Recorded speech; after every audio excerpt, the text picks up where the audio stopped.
Cool. So let's now dig into this deal that you just closed, right? I know I can't remember the numbers on it specifically, but I know it was land. You're focused on primary land now.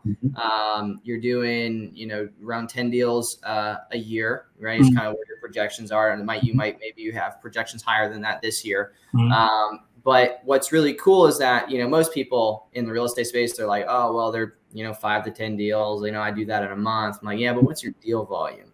Like, what's your volume of the per deal? Like what are you making on spreads? Because 10 commercial deals is way different than 10, deals in like a specific zip code in Dallas or Houston or, Crestview, Florida, or, whatever, right? Like $2,500 spread versus, $30,000, $40,000, $50,000 spreads is much different.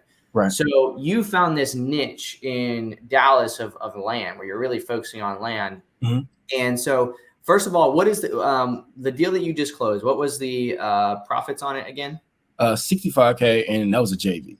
$65K on a JV. Okay, and then and that deal at $65K on just dirt, right? Yep.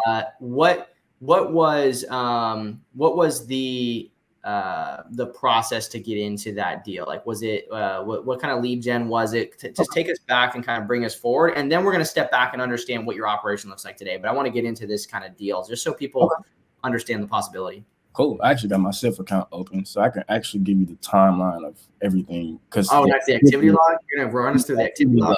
So we got the activity log. So lead generated actually on August 2nd, 2021. That was the first time I made contact with him. It was an actual go no go because I couldn't find his phone number. The way I go no go him, I did go in the Skip Genie, but his daughter actually was the listing agent from 2018, which is he shows up on a what's his 4? He's a 4 stack, so shows up on, if I'm not mistaken, failed listings, tax delinquent, tire landlord, code violation. So, which is why he stuck out to me anyway. And the lead got generated in August. Ended up calling his daughter. She gave me his phone number, and he's like, nah, not right now. So August, follow up. Let's see where did I follow up at. Follow up back in August. There's a follow up for September, October, November, December. We finally went on the contract. January 13th is what I have it at. So about 6 months of follow up. 6 months of follow up.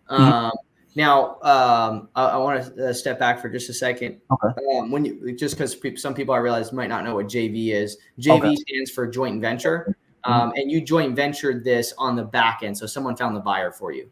Yeah, my guys. Actually, Anthony's in here. Anthony Cedino, Malik Vaughn, and Devin Guy. Yeah, they're over at Renovate Holdings. Yeah, they're land guys too. Okay. Yeah. Okay. Yeah. So they found buyer. They actually found all 3 buyers in this particular this particular deal. So we go into contract January 13th. Everything's pretty smooth. We comped it out. There was 3 comps that showed $120,000 for each acre lot. I picked this thing up for $350,000 for 5.5 acres. And he just says the right number. I think we haggled for just a little bit, but it wasn't too bad. It's only simply because of that follow up. He knew exactly who I was when I called him and everything. We got on the contract for $350. And like I say, there was 1 acre lots going for $120. So now I got 5.5. So I got about $60,000 or so an acre.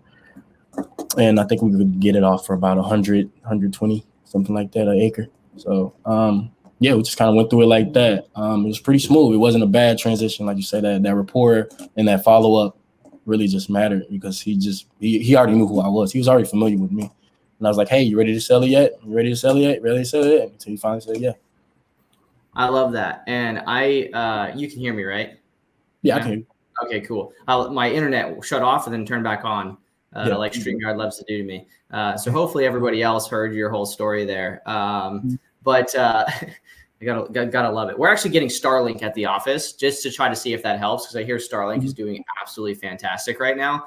The whole Tesla or Elon Musk internet, and so hopefully I can dedicate that to these freaking StreamYards. Nevertheless, so just to run that back through so that I'm caught up and we kind of state everything here. You marketed to this individual. They responded. What was the strategy for marketing? That was cold calling. Sensei flowed. Yeah. Okay, so use the Sensei flow process. Yeah. Okay, cool. Sensei flow process, which ended up being a go no go. So you exhausted the record, became a go no go. So you switched over to Skip Genie, found the phone number on Skip Genie, got a hold of them there, followed up for 6 months, got them under contract, and then worked with Anthony to dispo that deal to an end buyer, ultimately making 65 grand in that 6 month period for that one deal. Yep. And Elon we trust, hell yeah. So that's freaking awesome because just because for those that don't know what the Sensei flow process is, just YouTube Sensei flow, REISift or whatever. I mean, oh yeah, look at that. Boom. You got it laminated and all, dude. I love that.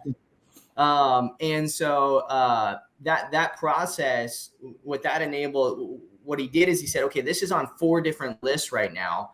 And so I'm going to try to reach out to them. We'll call each phone number. I'm going to text each phone number. I'm going to do that up to 3 times. If I don't reach them, I'm going to try a different skip tracing provider, try those phone numbers. If I do reach them, fantastic. If I don't, now I need to dig even deeper.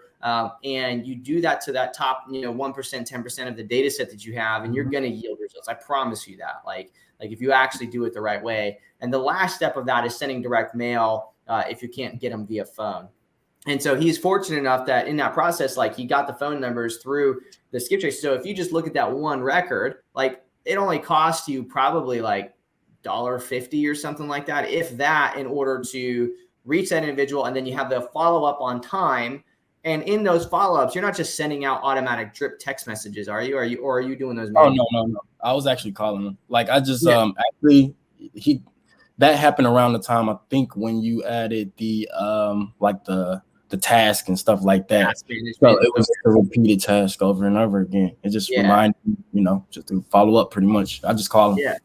Yeah. So the task gets popped up. It's inside your radar. It says, hey, call this person back, follow up with them. You open up the record, you look at the notes, and boom, you just give them a call. And so if you have, as people continue to scale, you just need people doing exactly that same process and just doing it, well. And you're going to yield results, right? Not to say you can't do all the bulk stuff as well. And I'm sure you have the plans to progress and then probably doing stuff like that. But just, vacant land, you can really, a lot of that stuff requires you to dig in a little bit deeper and stuff and focus on website stuff and everything. But that's super awesome. That's a really awesome deal. From start to finish, I mean, the follow-up is key. Reaching out to them and not giving up just because you didn't, get good, the right phone numbers in the very beginning.